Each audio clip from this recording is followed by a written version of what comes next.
ମଣିପୁର ଜଳିଥିଲା, ଏଥର ତାମିଲନାଡୁ ଜଳିବ।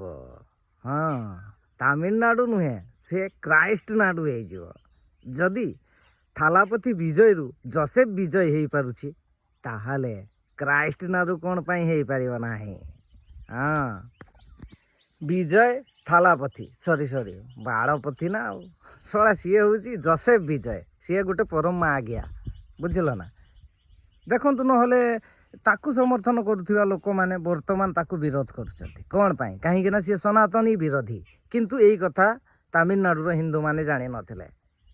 ହଁ, ପୂର୍ବରୁ ଜାଣିନଥିଲେ, ନ ଜାଣିକି ଗାଣ୍ଡି ଦେଖେଇ ଦେଇଥିଲେ। ଗାଣ୍ଡି ତ ମାରିବ ନା। ଆଉ ତମେ ବର୍ତ୍ତମାନ ତମକୁ ସହିବାକୁ ହିଁ ପଡ଼ିବ ହେଲା, ଏଇମିତି କଥା। ସେଇଥିପାଇଁ କୌଣସି ଖ୍ରୀଷ୍ଟିଆନ ମାନଙ୍କୁ କେବେ ମଧ୍ୟ ସପୋର୍ଟ କରିବା କଥା ନୁହଁ। ଆଉ ଆମ ଭାରତବାସୀ ତ କ'ଣ କହିବି, ତାକୁ ତ ତା ଫିଲ୍ମକୁ ଦେଖି ଦେଖି ପୁରା ବ୍ଲକ୍ ବଷ୍ଟର କରେଇଦେଲା ପରେ ତା ପବ୍ଲିସିଟି ଅଧିକ କରେଇଦେଲ। ବର୍ତ୍ତମାନ ଦେଖ, ଖାଲି 5 ବର୍ଷ କହିଲି ପା, ମଣିପୁର ଜଳିଥିଲା, ତାମିଲନାଡୁ ଜଳିବ। ଆଉ ଏ ପେରିୟାରର ମାଇଣ୍ଡ ସେଟ୍ ରଖୁଥିବା ଲୋକମାନଙ୍କୁ କେମିତି ତାମିଲନାଡୁରେ ଫାଡ଼ିବେ ଆପଣମାନେ ଦେଖୁଥିବେ।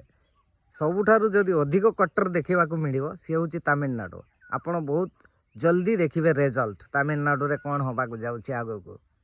ହଁ ହଁ, ଆଉ ଗୋଟେ କଥା, ଯଦି ତା ନାଁ କ'ଣ ଥିଲା, ସେଣ୍ଟ ଜାଭିୟର ଯଦି ଗୋଟେ ଆତଙ୍କବାଦୀ, ତାହେଲେ ବିଜୟ ବି ସେଇ ଜାତିର।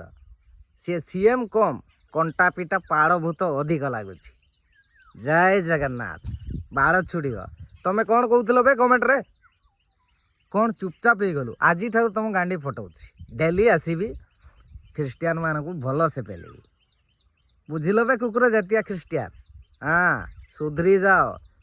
କମେଣ୍ଟ ବକ୍ସରେ ହଗିବା ଛାଡ଼ି ଦିଅ, ନହେଲେ ବାଳ ଝାଡ଼ା ମେଡ଼ିସିନ ଦେଇଦେବି। ଆହୁରି ଝାଡ଼ା, ଆହୁରି ସ୍ପିଡ଼ରେ ଝାଡ଼ା ଫେରିବ। ବୁଝିଲ ତ? ହଁ, ସେ ଶଳା।